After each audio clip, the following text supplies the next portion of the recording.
podemos...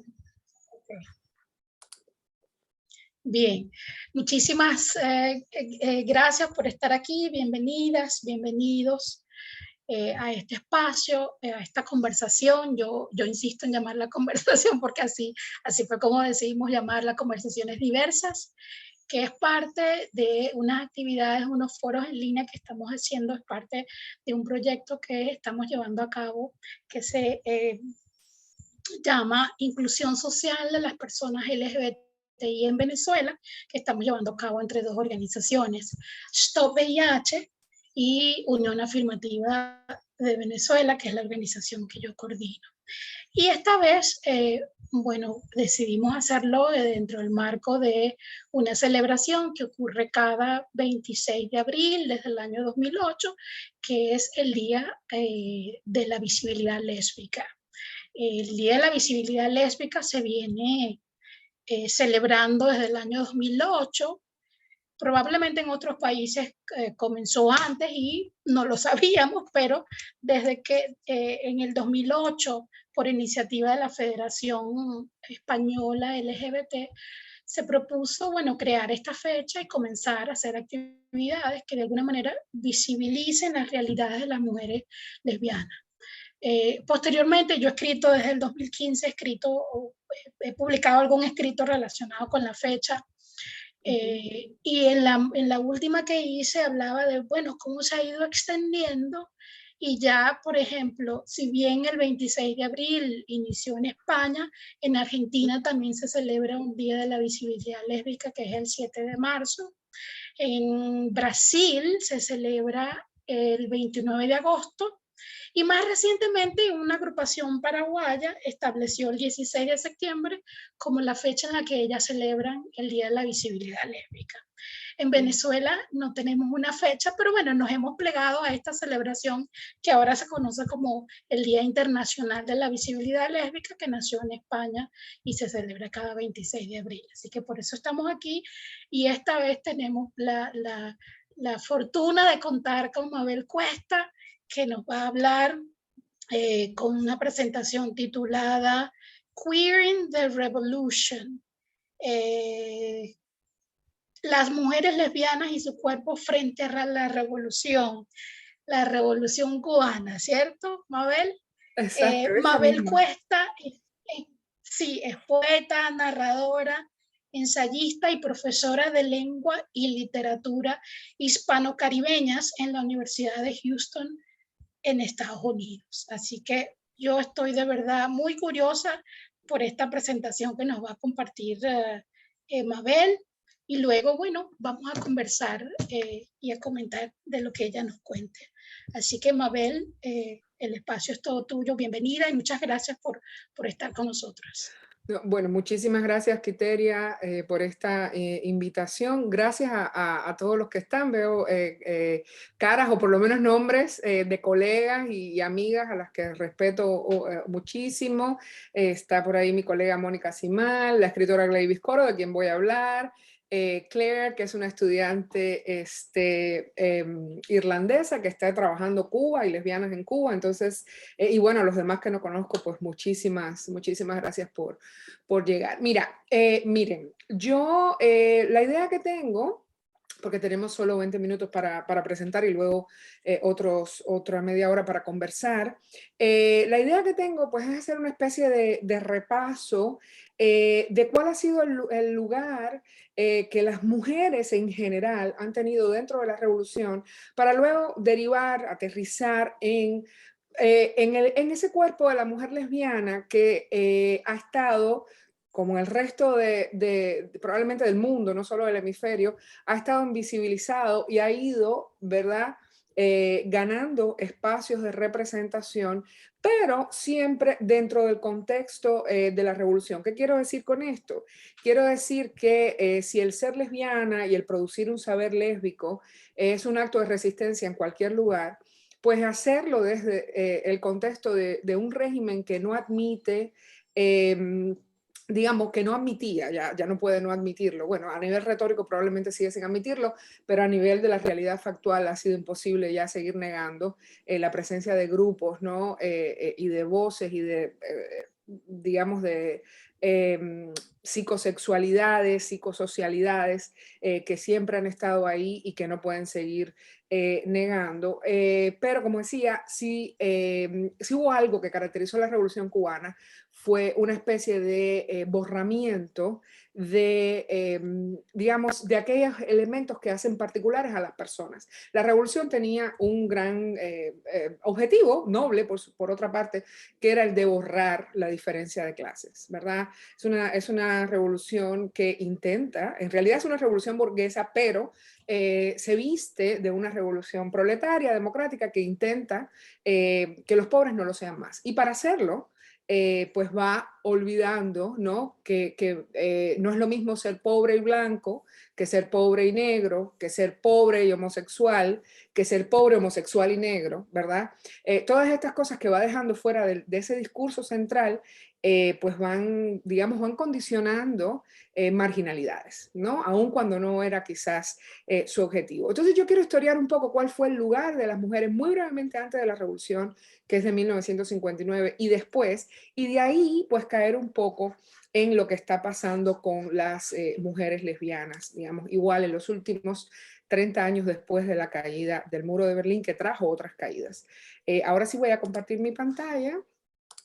Tengo esta presentación, que bueno, Queer in the Revolution, las mujeres lesbianas y sus cuerpos frente a la revolución, y ya de entrada les presento la imagen final, que es la de un dúo de performeras y hoperes. Tengo que hablar en lenguaje no binario porque aunque no vamos a hablar solo de ellas, vamos a hablar de mucha más gente, pues este dúo de hip hoperas y performeras, que era un dúo de mujeres lesbianas, pues ahora son mujeres, ahora son personas no binarias. Y con ellas voy a terminar, pero de alguna manera, y ya verán por qué, creo que son lo más representativo y lo más interesante de cómo hacer queer una revolución que en principio está bastante masculinizada. La Revolución, 1959. Los pies de foto están en inglés, pero son muy fáciles y se los traduzco en español. Llega Castro al poder en el 59 y a partir de 1960, con el apoyo de esta señora que está aquí, que es su cuñada, es la esposa de Raúl Castro, el hermano Fidel Castro, fundan lo que se llamó la Federación de Mujeres Cubanas. ¿Qué es la Federación de Mujeres Cubanas? Pues una institución, una organización de masas, más que una institución, a la que toda mujer que tenga 14 años y viva en Cuba pertenece de manera automática, ¿no? Entonces, ¿cuáles eran los objetivos muy claros que tenía la FMC desde el principio? Pues incrementar la participación de trabajadoras mujeres, eliminar la discriminación en las contrataciones, estudiar y promover legislaciones a favor de las mujeres y la familia, y también hacer, digamos, más legislación a favor no solo de las mujeres y las familias ellas mismas, sino de derechos para esas mujeres y cómo procesar esos derechos. Esos eran, grosso modo, digamos, los objetivos de la FMC, y muchos de ellos se cumplieron, sin duda. Sin embargo, ¿por qué ahora me voy a 1918? Bueno, porque hay todo un discurso. Cuando usted se acerca a las primeras actas de los congresos de la FMC y se acerca a la retórica de los discursos y toda la documentación que producía la FMC, tal parecería que hasta 1959 en Cuba con las mujeres no estaba pasando nada, que no existían, que no tenían representación, que no tenían movimientos, que estaban sentadas en sus casas. Y no, hemos sabido siempre que no es así, que desde 1918, por ejemplo, o sea, estamos hablando de 40 años antes del triunfo de la revolución, se funda en Cuba una organización importantísima, que es el Club Femenino de Cuba, que hacían cosas tales como separar a las mujeres de los hombres en las prisiones, a las personas que estaban encarceladas, que en algún momento estuvieron ahí junto con los hombres, pues estas mujeres se encargaron de que fueran a celdas separadas, de que tuvieran educación, las mujeres en la cárcel, de hacer escuelas nocturnas, de también crear instituciones para que las nanis, las niñeras, pudieran operar en el país, de una ley que a mí me encanta siempre mencionarla, que es la ley de la silla, es que a las mujeres que trabajaban en tiendas de departamentos, se les permitiera sentarse en una silla cuando no tuvieran clientes. Porque aunque parezca la cosa más obvia del mundo, durante muchos años a estas mujeres que trabajaban en tiendas de departamentos no se les permitía sentarse. Tenían que estar todo el tiempo de pie. O sea, estas mujeres consiguen la silla si trabajaban más de 6 horas en estas tiendas. Y también que más del 50% de las tiendas de departamento que vendieran productos femeninos, pues que las empleadas fueran mujeres. O sea, todo esto lo consigue el Club Femenino de Cuba tan temprano como en 1918. Asimismo, hay congresos antes de la revolución, congresos de mujeres. En 1922 el primer congreso, en el 25 es el segundo y en el 39 es el tercer congreso, con alta participación de mujeres intelectuales, de obreras. Aquí tenemos varios problemas y es que la representación y la, digamos, la participación de mujeres negras y de comunidades negras es bajísima, y eso obviamente es una crítica más que plausible. Sin embargo, digamos, enfocándonos en esta idea de que antes de la FMC ya había organizaciones y ya había participación y activismo, pues creo que es importante de todas maneras destacar estos congresos. Otras cosas que se consiguieron antes del 59, la ley de la patria potestad, la ley de divorcio. Cuba es uno de los primeros países de América Latina y del Caribe que tiene ley de divorcio desde 1918. Y la ley del sufragio femenino en 1934. Todo esto otra vez está pasando desde antes de la revolución. Ahora, regresamos al 60, a la Fundación de Mujeres Cubanas, y aquí les traigo la Fundación de la Federación de Mujeres Cubanas. Y aquí les traigo dos logos que se usaron indistintamente, todavía probablemente se usen, en los últimos 60 años. Aquí tenemos la cara de Vilma Espín, que otra vez era la esposa, ya falleció, de Raúl Castro, cuñada de Fidel Castro, presidenta de la FMC desde 1960 hasta su muerte, y otro que no tiene su rostro, pero que de alguna manera evoca a esta misma figura, que es básicamente la figura de la guerrillera. ¿Por qué me importa esto? ¿Qué tiene que ver esto con lo que vamos a hablar hoy? Bueno, tiene que ver con que si lo pensamos con calma, aquí se nos está presentando desde un poder que no dialoga, desde un poder que no es plural, desde un poder que nunca fue democrático, se nos está presentando un arquetipo y sobre todo un modelo de ciudadanía femenina. Y ese modelo de ciudadanía es un modelo completamente masculinizado, completamente pasado, digamos, por elementos que pues nos recuerdan al héroe, ¿verdad?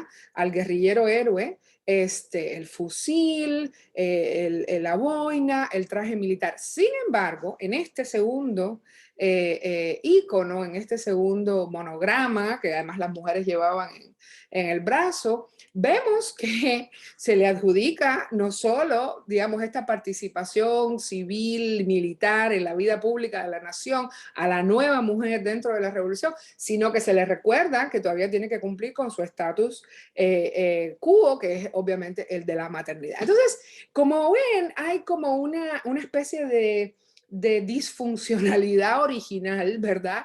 En el discurso de la revolución, porque por una parte, como digo, está la masculinización de este sujeto, que es el nuevo sujeto, la nueva aspiración de ciudadanía femenina que tiene la revolución, y luego hay este pastiche, esta incorporación que siempre estuvo ahí, que obviamente no es nueva, que es la cosa de vas a defender la patria, pero sin dejar de ser mamá, ¿no? Y sin dejar, y esto además, ser mamá, obviamente incluye ser esposa, ser fiel, todas estas cosas. Y hay muchísimas canciones, ojalá tuviéramos tiempo, pero hay canciones de los primeros 20 años de la revolución que son básicamente repulsivas, porque están recordándole a esta miliciana que es la compañera, la flor, la maravilla, y que de paso tiene que parir y ser perfecta. Entonces, lo que no tenemos aquí es a la mujer lesbiana.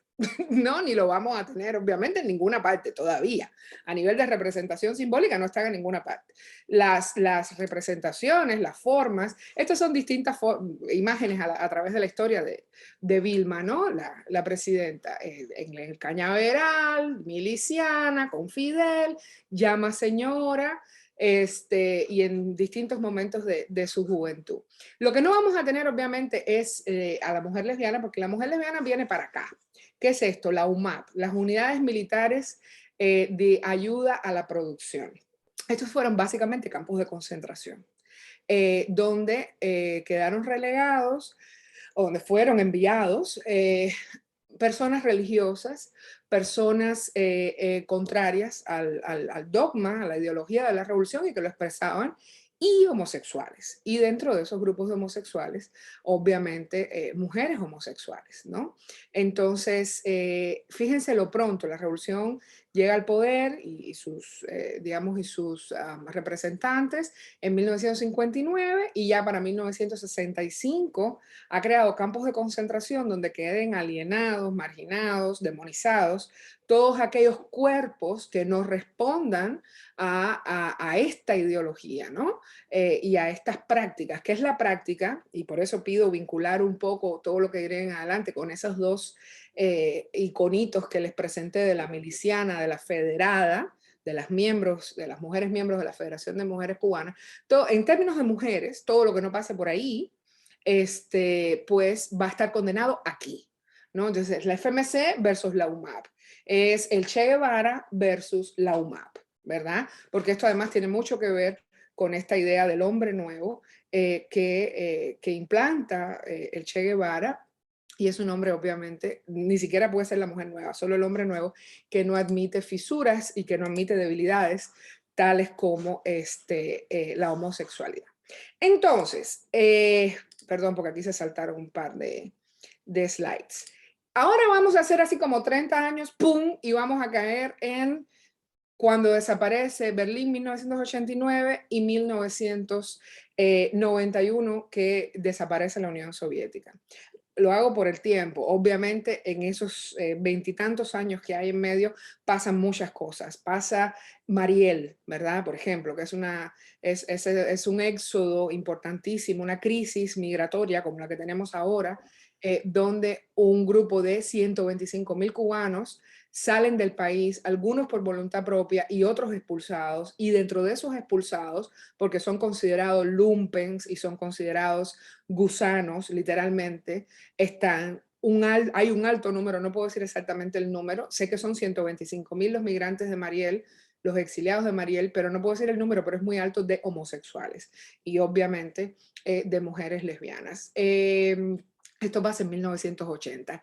1989 cae Berlín, 1991 desaparece la Unión Soviética y quedamos solas. ¿Y qué pasa de pronto? Ahora sí, ya hablando de arte y cultura, por ejemplo, en el mundo literario cubano. Bueno, pasan muchas cosas, pero de la que vamos a hablar hoy es que de pronto las mujeres que empiezan a escribir sobre otras mujeres ya no van a estar hablando de la federada, de la guerrillera, de la madre. Estos arquetipos empiezan a desaparecer de una manera muy acelerada y estos son los que aparecen en la literatura, en toda la literatura en realidad, pero especialmente en aquella escrita por mujeres. Ups, esto está haciendo lo que le da la gana. A ver. Prostitutas, asesinas, mujeres adúlteras, mujeres balseras, inmigrantes que se tiran al mar en balsas, lesbianas, alcohólicas, drogadictas, en fin. Arquetipos que no responden en absoluto, otra vez, insisto, con aquello que se esperaba de la federada miliciana que les presenté al inicio. Esto es lo que está sucediendo en la nueva literatura producida por mujeres en Cuba. Y hay libros, hay muchísimos libros, no los puedo mencionar todos, pero quiero detenerme, por ejemplo, especialmente en este que sí viene a cuento con lo que ya queremos hablar, que es de Sonia Rivera Valdés. ¿Quién es Sonia Rivera Valdés? Pues curiosamente es una migrante cubana, se va de Cuba, una exiliada cubana que se va de Cuba en los primeros años de la revolución, 1960 o 61. No regresa a Cuba en muchos años, pero empieza a regresar 30 años después de la crisis de la caída de Berlín y de la Unión Soviética, empieza a tener una suerte de romance luna de miel con Cuba, aunque sigue viviendo en Nueva York, de hecho sigue viviendo a día de hoy en Nueva York, Y manda este libro que se llama Las historias prohibidas de Marta Veneranda, lo manda al Premio Casa de las Américas. Tampoco tenemos tiempo, pero seguramente la mayoría de ustedes saben que la Casa de las Américas es una institución que siempre ha estado aliada a, digamos, al poder en Cuba los últimos 60 años. Es un proyecto, es una institución, ahí sí, una institución de la revolución. Y se hace muy sintomático que Sonia Rivera Valdés, siendo una exiliada, mande este libro a un concurso de Casa de las Américas, gane el concurso, y más allá, y de lo que queremos hablar, es que este libro está lleno de historias de lesbianas. Pero, ¿es este el primer libro de lesbianas en Cuba? Por supuesto que no. Pero es el primer libro que se publica con todos bombos y platillos por una editorial cubana, por una editorial muy cargada políticamente, institucionalmente, por el gobierno de Cuba como Casa de las Américas. Entonces, la manera que yo entiendo este fenómeno es que por todas las cosas que a nivel social están sucediendo en Cuba, y que son muchas, y que ya acabo de mencionarles algunas de las que están siendo denunciadas en la literatura producida por mujeres, otra vez las lesbianas, pero las balseras, las prostitutas, las asesinas, las alcohólicas, las suicidas, ¿verdad? Todo eso que está pasando en la realidad de Cuba y que se está denunciando a través de la literatura cubana, pues no tiene, digamos, el espaldarazo a nivel editorial, luego lo va a tener, que tiene un libro como este de Sonia Rivera Valdés. Y hay otras escritoras que a la par están produciendo cuentos lésbicos. Esta es solo una lista muy breve, hay más, y sobre todo no están todas las obras. Estas son las obras que me parecen más importantes en su momento, pero no quiere decir que no falten, faltan, pero simplemente como para hacer una especie de diagnóstico, ¿no? De qué está pasando entre los 90 y la primera década y la segunda del siglo XXI. Tenemos obras de Ana Lucía Portela. Este es el primer cuento lésbico que se escribe en realidad en Cuba, después de la revolución, quiero decir. Dos almas nadando en una pecera. Luego una novela de una periodista que se llama Mercedes Santos Muray, se llama El Monte de Venus. Tuvo muy poca tirada, desapareció casi inmediatamente. Odette Alonso es una escritora que vive fuera de Cuba y publica un libro de cuentos lésbicos que se llama Con la boca abierta. Ana Lidia Vega Cerova es una escritora cubano-rusa que sí vive en Cuba y que sí publica bastante en Cuba. Este es un libro, Limpiando Ventanas y Espejos, pero tiene otros, Catálogo de Mascotas, Noche de Ronda, y en todos hay un montón de personajes lésbicos. Jacqueline Herranz Brooks vive en Nueva York y este libro es muy importante, Escenas para Turistas, porque otra vez está hablando de los años 90 y de cómo las mujeres lesbianas eran expulsadas de todas las casas, de las casas de sus familiares, de las casas de sus amigos. Era una especie de digamos, de estigma, ¿verdad? Autorreconocerse y representarse como una mujer lesbiana. Y este libro lo detalla muy bien, pero otra vez se publica en Nueva York. De estos que estoy mencionando acá, Dos almas nadando en una pecera salió en una antología de muy poca circulación. El Monte de Venus en Cuba tuvo muy poca circulación. Este, Con la boca abierta, no sale en Cuba, sale en México. Los de Ana Lidia sí han tenido mucha más circulación y difusión. Escenas para Turistas, que es el que acabo de reseñar, no sale en Cuba, sale en Nueva York. Este cuento, esto es solo un cuento, Ana Lidia Vega Cerova lee un cuento erótico que además tiene que ver con la otra escritora lesbiana, Ana Lidia Vega. Ana Lidia Vega Cerova lee un cuento erótico en el patio de un museo colonial. Es un cuento que gana un premio, el premio David de cuento de la Gaceta de Cuba. Ya es también un síntoma de cómo las cosas han ido quizás cambiando. Esta chica, Legna Rodríguez Iglesias, vive en Miami y publica, perdón, hay una rata. Mi novia favorita fue un bulldog francés, lo publica también fuera de Cuba. Glavis Coro Montaner, que está aquí hoy, La voz que no es de Björk, bueno, yo no sé decir esa palabra, Glavis, sí lo publica en Cuba. Y Jordán Galmaer, La mujer de los pájaros, lo publica en Venezuela. Entonces, como ven, hay un mapa, y bueno, esto también tendría que ver, Quiteria, con las conversaciones que no podemos tener hoy, Pero no entiendo a Cuba en ningún momento de mi investigación como ese lugar monolítico, cerrado que es la isla. O sea, yo estoy pensando siempre a Cuba desde espacios disímiles, múltiples, ¿verdad? Desde la diáspora, básicamente. Y también porque hay muchísimas escritoras que entran y salen de Cuba constantemente, o que están viviendo en Madrid y están escribiendo escenas habaneras, o en Nueva York, o al revés, que están desde Cuba pensando en otros espacios y describiendo otros espacios también para las mujeres lesbianas. Entonces, así en esta carrera desenfrenada, quiero hablar un momentito de este personaje. Now we're queering the revolution de verdad. Mariela Castro es la hija ¿de quién? De Raúl Castro y de Vilma Espín. Entonces, como mismo Vilma Espín era la presidenta de la Federación de Mujeres Cubanas, Mariela Castro es la directora del Centro Nacional de Educación Sexual. ¿Qué es el Centro Nacional de Educación Sexual? Un lugar que está asociado al Ministerio de Salud Pública. ¿Y esto por qué lo digo? Porque este es el lugar donde efectivamente se atiende, y vamos a hablar de este verbo, se supervisa, se atiende a la comunidad LGBTQ cubana en Cuba y está asociado nada más y nada menos que al Ministerio de Salud, que es una institución obviamente relacionada con quién, con los enfermos, ¿verdad? Con los cuerpos enfermos.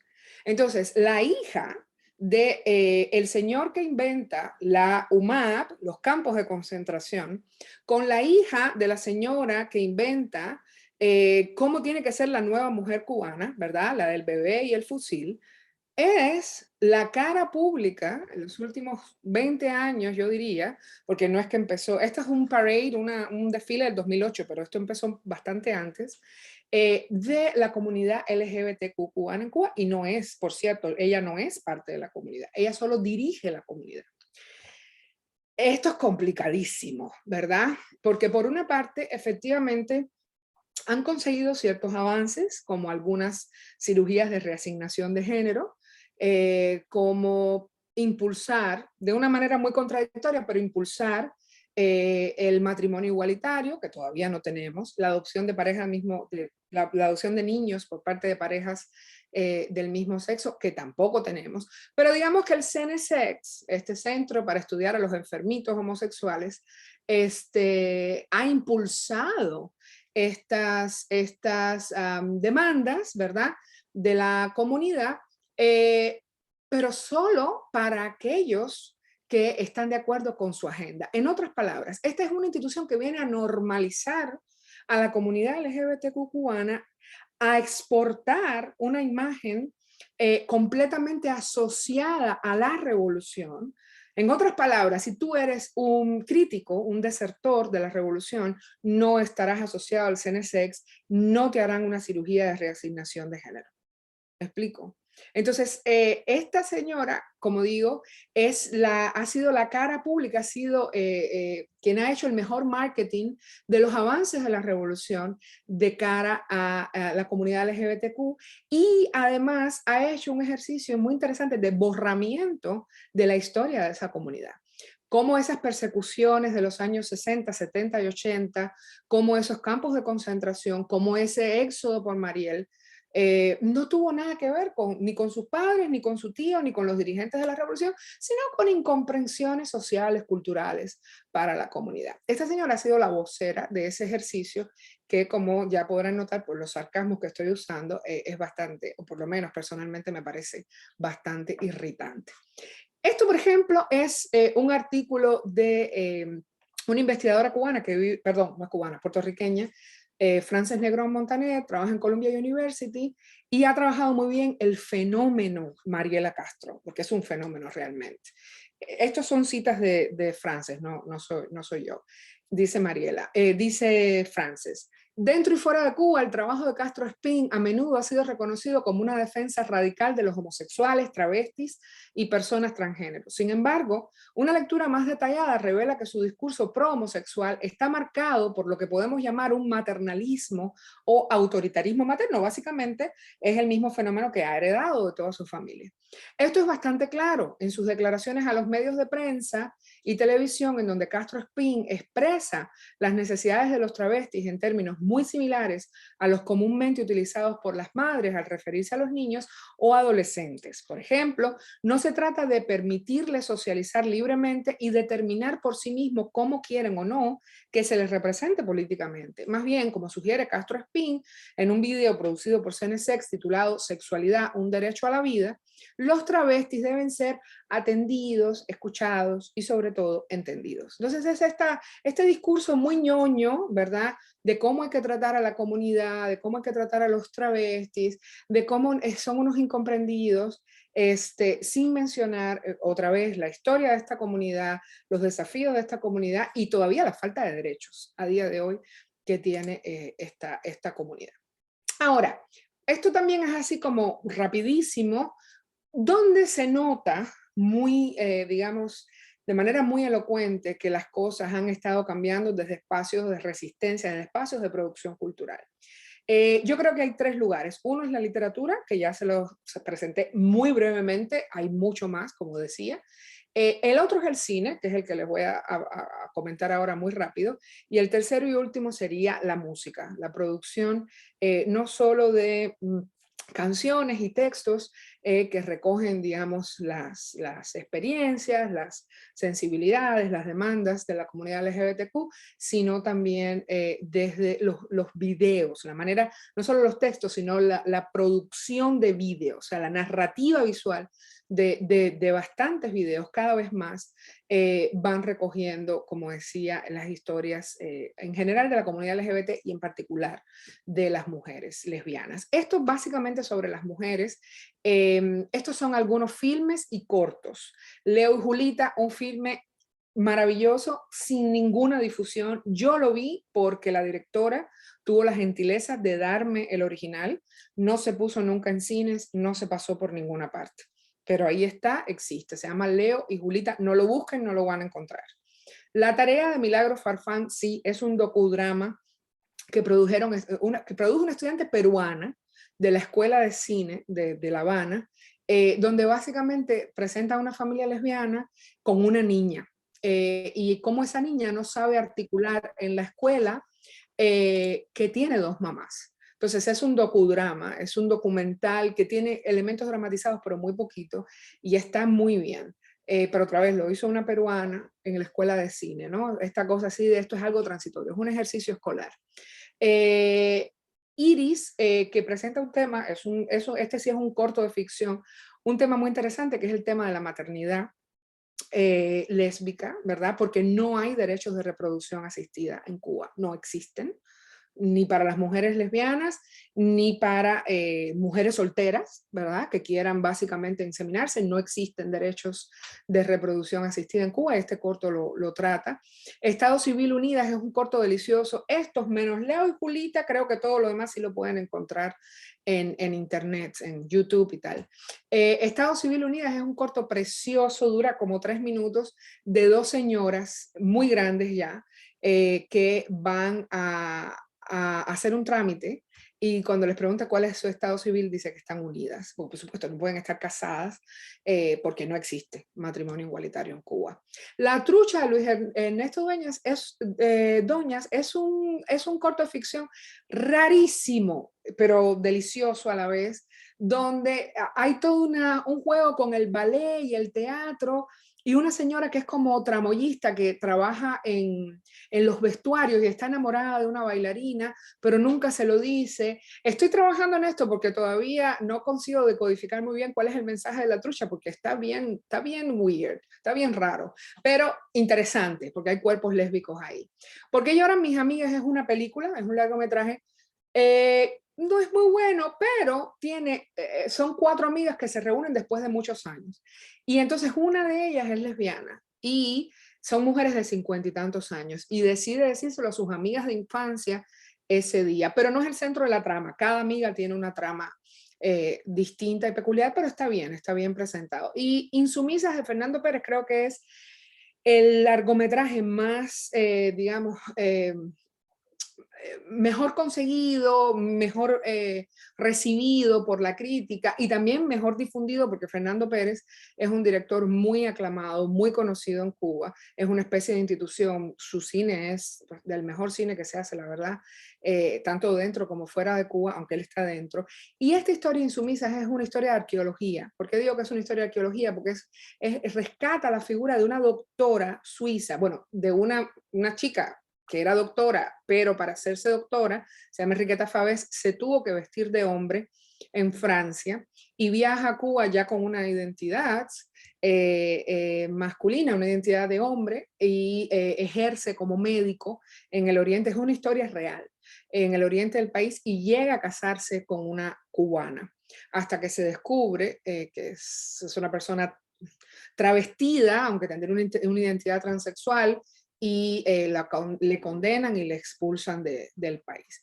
En el cine están pasando estas cosas. Han estado pasando durante un buen número de años. Y luego, como les decía, en el mundo del video musical, esto es muy breve, pero hay mucho más, muchísimo más. Incluso hay más en el sentido, en dirección negativa.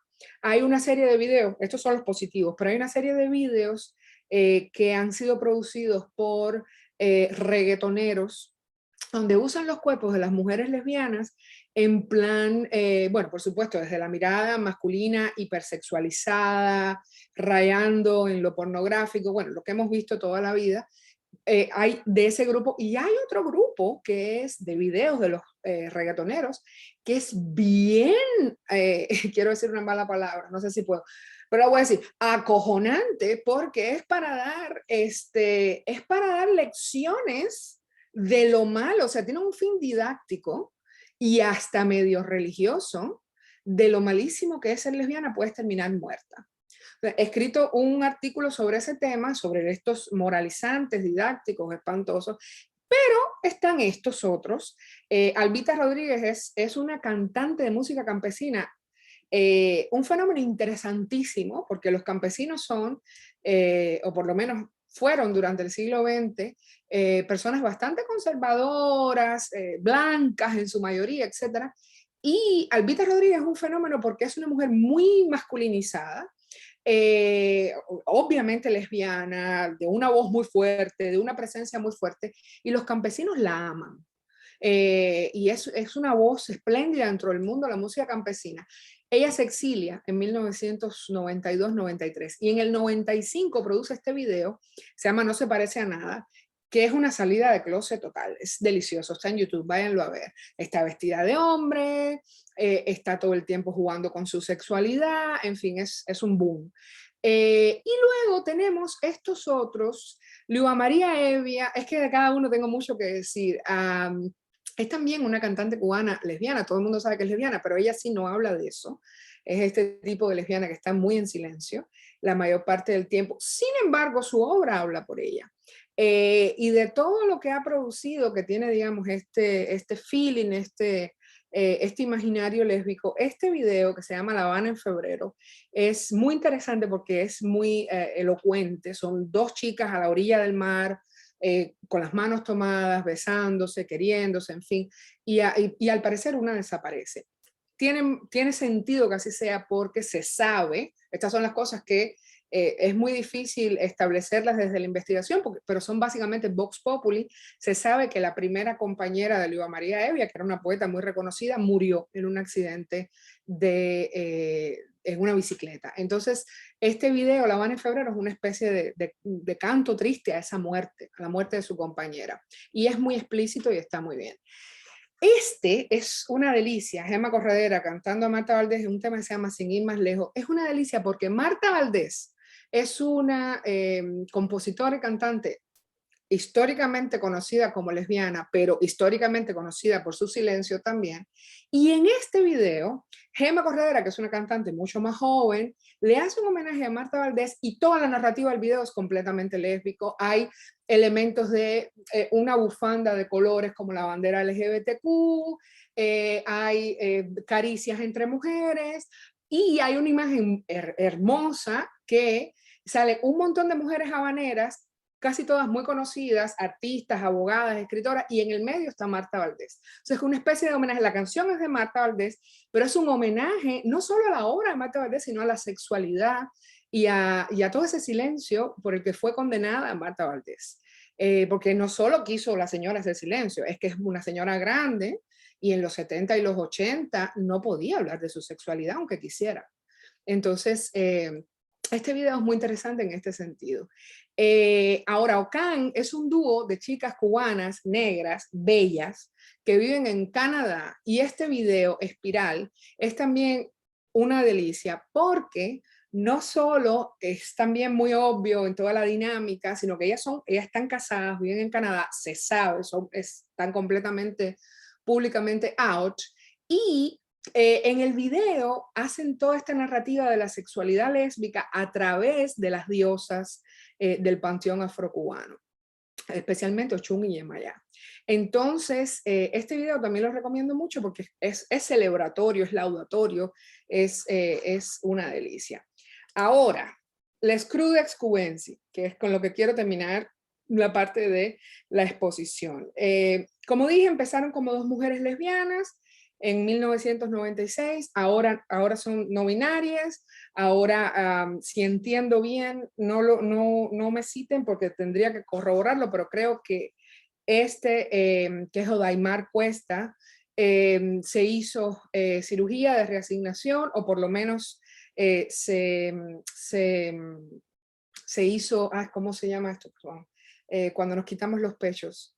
Bueno, se quitó sus pechos, ahora se me olvidó, mastectomía, doble mastectomía, y Olivier, que es su compañera, pues también está jugando todo el tiempo con una identidad no binaria.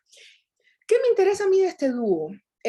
Bueno, además de que su obra es absolutamente maravillosa, innovadora, con un montón de, digamos, de elementos que renuevan los discursos y los deseos y las necesidades de la comunidad LGBTQ en Cuba. Bueno, me interesan varias cosas, casi todas interseccionales. Lo primero, estas son mujeres negras, sujetos no binarios negros. Perdón, me voy a equivocar mucho porque como ha habido una transición, pues uno está medio encriptado, ¿no?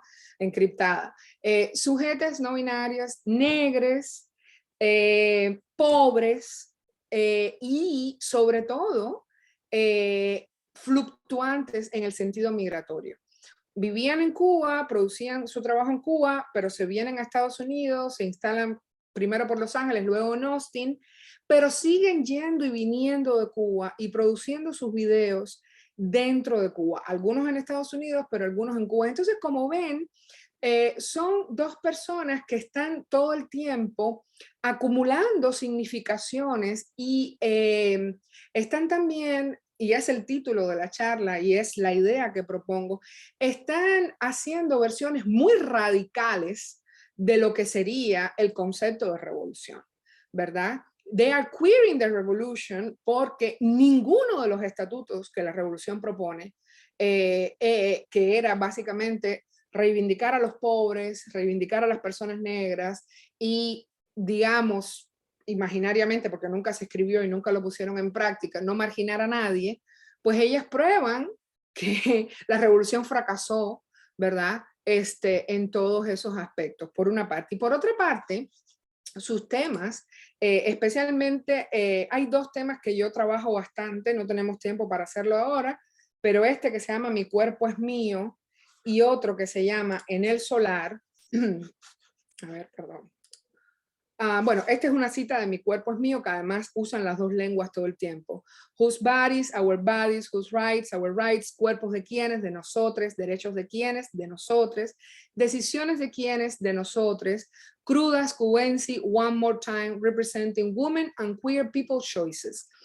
Entonces, como decía, ellas simbolizan en mi juicio, en el trabajo que estoy haciendo con ellas, que es bastante más profundo que esto, simbolizan todos aquellos fracasos del discurso de la revolución, todas aquellas intersecciones y todos aquellos olvidos de la revolución, pero también globalizan los problemas de Cuba, ¿no? Hay una suerte de ida y vuelta en sus cuerpos, en sus gestos, en su obra, en sus performances, donde por una parte están, como digo, representando los fracasos de Cuba, pero también están dejando ver a Cuba cuáles son los problemas, como en este texto, Mi cuerpo es mío, que a nivel global tienen las mujeres y tienen la comunidad LGBTQ. Entonces, como les digo, están siempre yendo, viniendo, como diría en inglés, conveying, que sería como transmitiendo, produciendo mensajes de ida y vuelta en torno a la comunidad y desestabilizando, que es un término clave,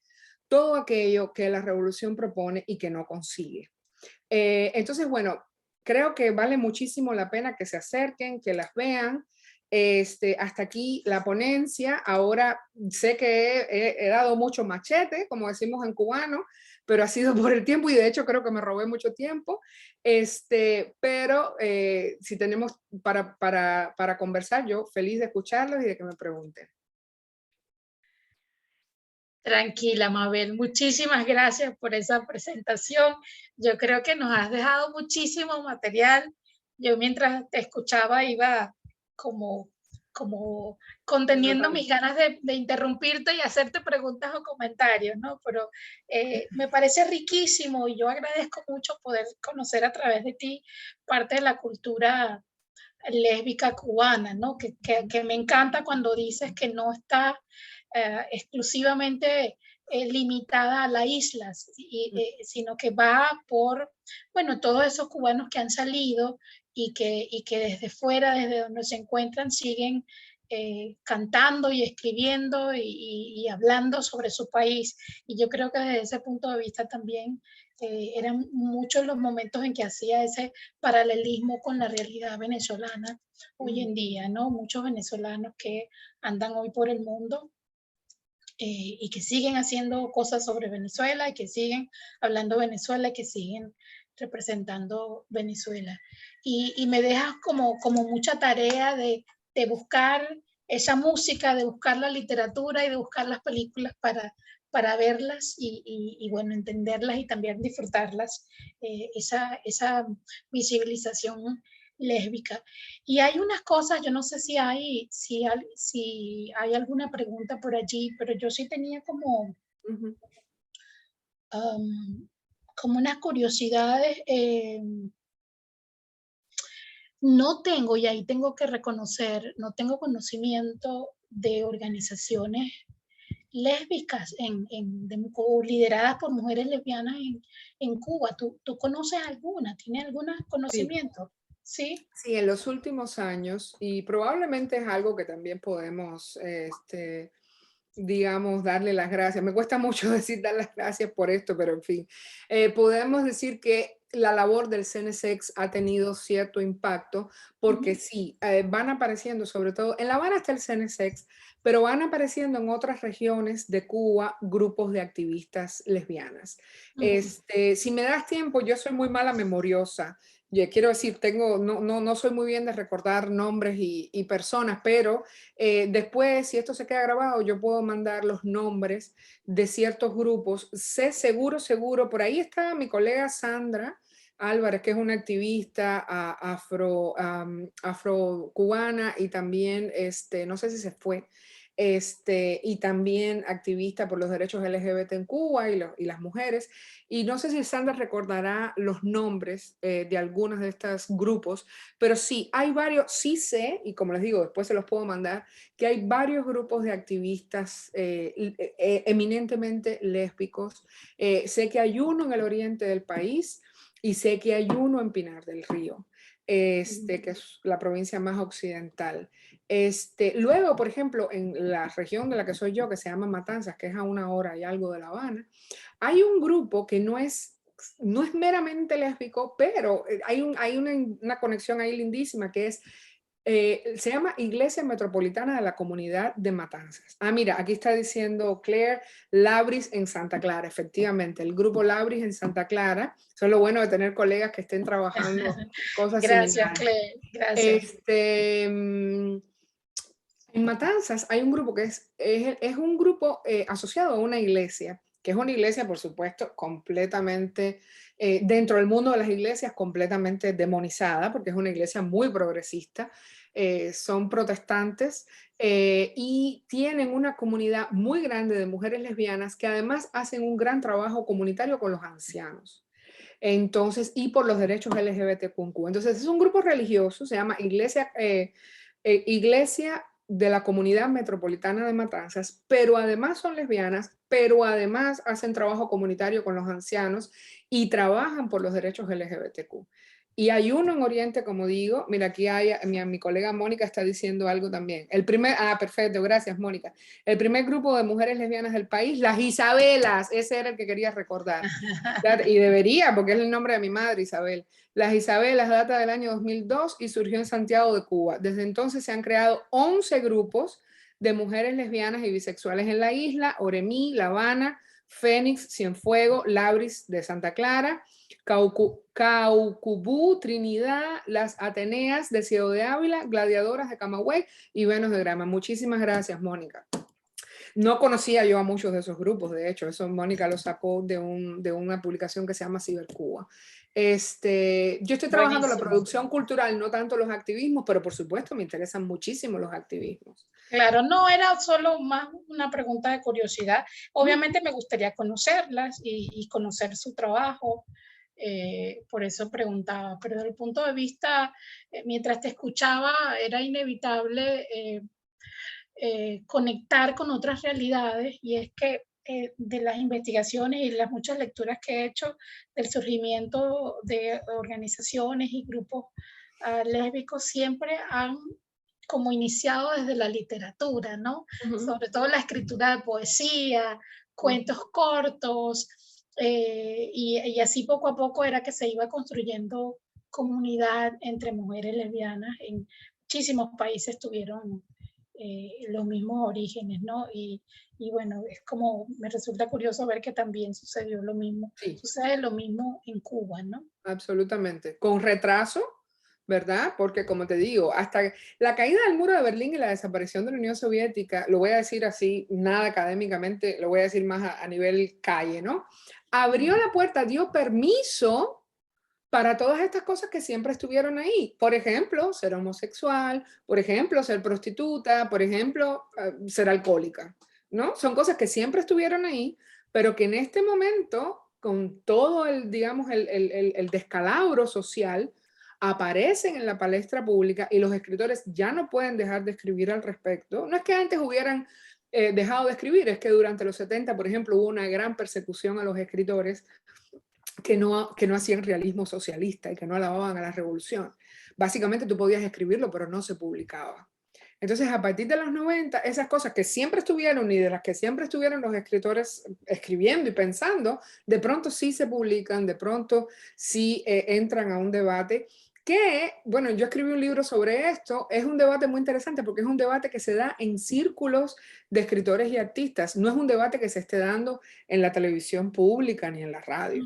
Es un debate que se da en la calle y entre artistas y a través de producción artística, pero no se da a nivel, digamos, del discurso oficial. El discurso oficial sigue invisibilizando todo esto hasta el día de hoy. Lo que pasa es que las redes sociales han tenido un impacto grandísimo para quebrar todo este discurso monolítico, cerrado, idealizado, con que la revolución quiere autorrepresentarse. Ya nadie se lo cree. Sí, y mientras te escucho es inevitable también sentirme tan identificada, porque en mis foros internacionales digo exactamente lo mismo. Es decir, desde el punto de vista legal no hay avances, desde el punto de vista social sí, pero eso es gracias a las redes sociales, a los activistas, a las artes, a la gente común y corriente que anda por la vida haciendo cosas. Yo no sé si alguien más tiene alguna pregunta por aquí. Jonathan quería. Jonathan. Bueno, muchísimas gracias, Mabel. De verdad que siempre es bueno repasar un poco la historia, ¿no? Y ver de dónde venimos y las cosas que se han hecho. Me queda una inquietud, sobre todo con respecto a los grupos que mencionó Mónica en el chat. Y no sé si ustedes conocen esa información, pero ¿estos grupos trabajan en activismo pro derechos humanos o son grupos, digamos, que responden a intereses de la Revolución Cubana, y bueno, hacen activismo en el marco de estas organizaciones que acompañan a la señora Castro en esa labor que ha asumido desde 2008 en el tema de la defensa de los derechos de la comunidad LGBTI en Cuba. Me queda esa inquietud porque en lo personal he participado en distintos espacios internacionales de distintas instituciones y de distintas índoles, por cierto, tanto académicas como en espacios políticos de alto nivel, y me llama la atención de que siempre que han estado la representación de Cuba, han estado acompañados por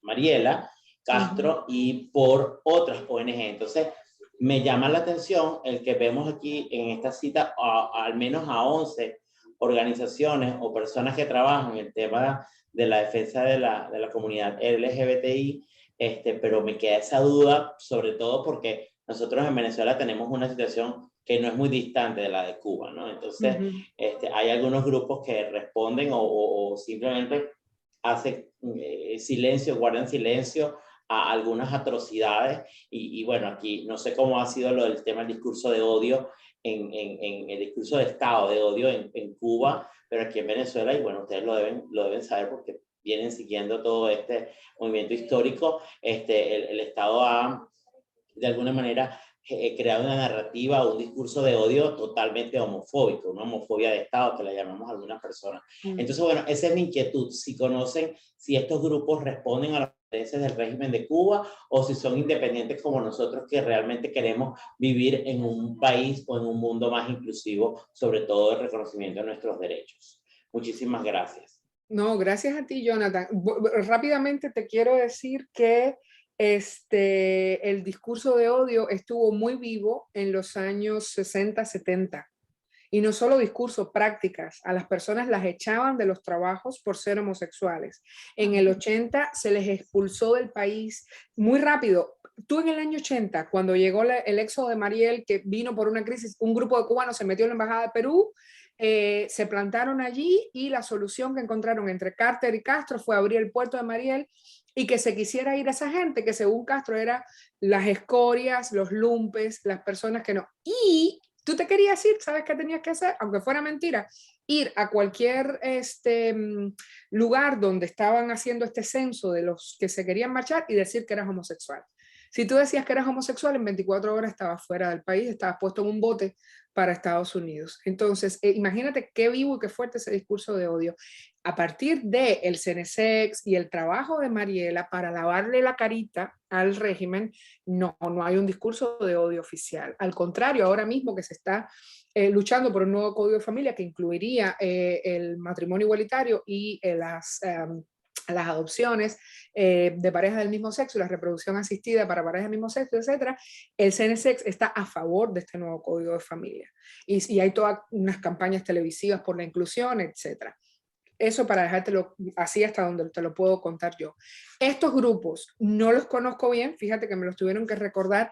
Sé, por ejemplo, que las Isabelas y Lauris probablemente sí salen del CNSEX y sí están asociadas al CNSEX, pero, por ejemplo, las de Matanzas que te conté, no. Están más bien en guerra con el CNSEX. Y probablemente otras muchas de estas que estás viendo acá.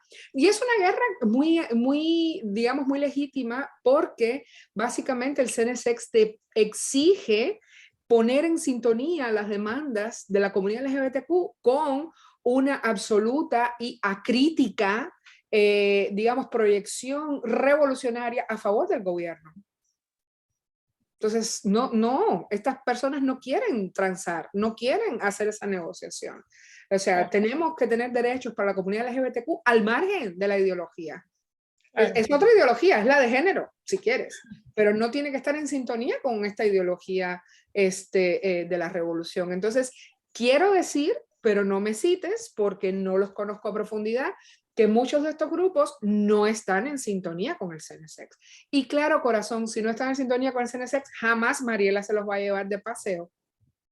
Claro, eso lo entendemos, lo tenemos muy claro, ¿verdad, Quiteria? Muy claro. Pues clarísimo, clarísimo. Pero siempre es bueno tener una noción de más o menos, ¿sabes cómo? Porque, bueno, pues nosotros no vivimos en Cuba, yo he estado en Cuba en 3 oportunidades, pero como turista es muy diferente a la realidad que viven las personas locales, y aquí en Venezuela pues también, ¿no? Claro, Aunque siento que aquí no es tan cruel algunas cosas, que incluso vi en Cuba, pero sí me llama la atención esto del movimiento con Mariela, porque en los espacios de los congresos, sobre todo he ido en congresos de VIH, he estado en reuniones en el sistema con las Naciones Unidas, y cuando ya estaba en representaciones con otras ONG, me llamaba la atención y ponían todo un aparato de propaganda que ya sabemos cómo funciona, porque aquí en Venezuela también funciona el aparato de propaganda, y yo dije, wow, pero qué avance tan importante han logrado, ¿no? Y cuando revisas toda esta historia te das cuenta que no es tal avance, no, No. es propagandístico más que reivindicativo como tal. Claro. Muchísimas Gracias, gracias por darte Mabel, cuenta. Sí. gracias No, a no, ti. es que nosotros también lo vivimos, o sea, es una realidad muy similar a la nuestra, entonces por eso es que no nos extraña, pero además lo que tú mencionabas antes, de un asunto de representatividad y legitimidad, ¿no? Es decir, cómo al frente de una institución que habla por personas LGBT, la persona que está al frente no es lesbiana, no es bisexual, es decir, no es parte de la comunidad. Entonces ya eso por ahí. Y es una Esas son especie... conversaciones que tenemos de qué tan pertinente es eso. Si bien queremos aliados, la representación tiene que ser diferente, ¿no? No, y el CNSX es una suerte, y el liderazgo de Mariela dentro del CNSX es una suerte de transfiguración de la FMC. Por eso empiezo a hablar de la FMC, ¿verdad? Claro. Porque aunque la FMC es solo para las mujeres y el CNSX es para la comunidad LGBTQ, es una especie de transfiguración del mismo tipo de liderazgo. Es o entras a este modelo de ciudadanía, que proponía la madre para las mujeres, la mujer guerrillera, pero con el bebé, pero con el rifle, pero con la bota, pero con la boina, pero con la obrera, ¿verdad? O eso, o no existes como mujer. Y el CNSX es lo mismo. O vienes acá y haces la conguita con Mariela y viva la revolución, o como comunidad LGBTQ no existes. Entonces es el mismo formato, es el formato del totalitarismo, en otras palabras. Claro. Mabel, yo no tengo más preguntas, me encantaría seguir conversando contigo. No, La conversación ha sido riquísima, yo estoy sumamente encantada, pero bueno, tenemos que dar una pausa. Si alguien más quiere decir un comentario o hacer una pregunta, pues adelante, bienvenido. Bienvenida.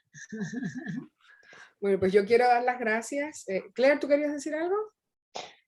Bueno, solo para, si tenemos un momentico, me encantaría volver para preguntarte sobre la imagen que tenías al lado en el slide, que hablaba de los temas de los que se empezó a escribir después en los años 90, ¿no? Todo, ¿no? Y al lado tenías una imagen de una mujer que me llamó la atención y no sabía de dónde venía.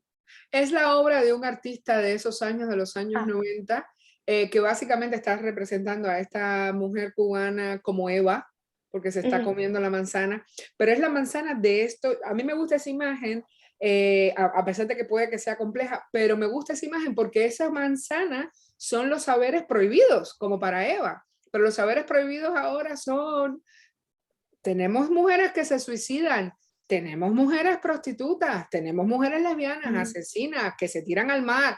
Eso no se puede hablar y las mujeres le están hablando de ello. Entonces, es eso, ¿no? Las mujeres hablando de esos saberes prohibidos y poniéndolos ahí, que era creo que algo que quería decir antes y yo misma me interrumpí, no lo dije, que esta discusión no está en la conversación pública nacional, en la televisión, en la radio, está en los documentos literarios, nada más.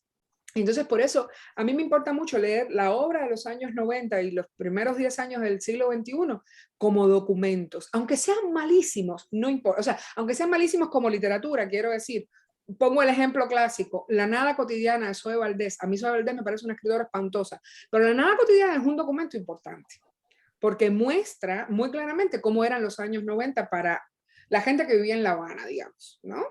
Entonces, leer la literatura de los años 90 es leer la prensa que no leímos en los años 90, ¿no? Claro, entiendo. No, y desde cualquier punto de vista, un documento independientemente de cómo lo califiquemos bueno o malo, siempre nos va a dejar algo útil. Claro. Algún valor tiene, y es ese que tú mencionas, ¿no? De saber cómo en determinado momento eran las cosas visto desde quien lo vivió y desde su propia experiencia, ¿no? Así que, y yo creo que todos estamos calificados de alguna manera para hablar de la situación de un país, porque es nuestra vivencia y nuestra vivencia es válida también, ¿no? Así que, buenísimo. Yo lo que quiero cerrar es diciendo, obviamente dándote las gracias, Mabel, por este tiempo. La grabación va a quedar y va a estar disponible en nuestra página web y en la cuenta de YouTube de Unión Afirmativa, que nos pueden seguir en las redes sociales, @Unión Afirmativa y también @StopVIH, ¿cierto, Jonathan? Va a quedar allí disponible, va a ser un video valiosísimo con toda la información que nos has compartido. Y bueno, y destacar que la visibilidad lésbica no significa que las mujeres lleguemos con una bandera y la pongamos así enfrente en todo lugar donde nos sentemos o donde estemos, no, sino es visibilizar nuestra existencia, que también sirva para exigir el no ser discriminadas, el derecho que tenemos a hablar de nuestras familias, a hablar de nuestras vivencias, el derecho que tenemos a no ser discriminadas en el trabajo, en la salud, en los servicios ginecológicos. De eso va la visibilidad lésbica y de saber que, por ejemplo, como ha surgido en Cuba, la mayoría de las mujeres que tú nos mencionaste que han trabajado, han hecho sus trabajos después que salen de Cuba, y eso es muy similar a lo que sucede en Venezuela. La mayoría de las mujeres lesbianas venezolanas que ahora se están mostrando con sus parejas es porque están fuera del país, y eso te dice mucho de cómo está el país del que salieron, de cómo dentro de ese país no sintieron la libertad suficiente como para hablar de sus vivencias como mujeres lesbianas y se vieron obligadas a salir del país. De eso va la visibilidad lésbica. Así que muchísimas gracias y seguimos en contacto. A ustedes, muchísimas gracias, de verdad, muy honrada. Yo tengo muchas ganas de ir a Venezuela, de verdad, a ver si en algún momento sucede. No tengo ganas de ir a Venezuela a ver lo que ha hecho el gobierno con Venezuela, tengo ganas de ir a Venezuela a ver a los venezolanos. Lo digo porque hemos sufrido nosotros por 60 años que la gente diga, ay, tengo que ir a ver qué pasó con la revolución, qué hizo la revolución con Cuba. Incluso hemos escuchado cosas peores, hemos escuchado, ay, tengo que ir a Cuba antes de que cambie.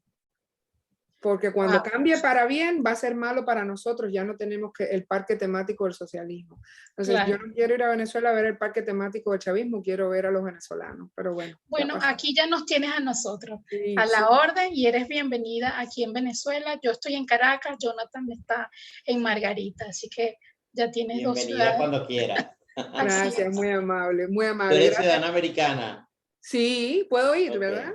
Claro que sí, claro que sí. Sí. No, es que de verdad, claro, no lo he indagado lo suficiente, ya saben por qué, pero no había pensado mucho en cuán seguro es ir como norteamericana o como cubana, porque soy las dos cosas. Pero bueno, ya lo hablamos. Sí, ya lo conversaremos. Jonathan tiene el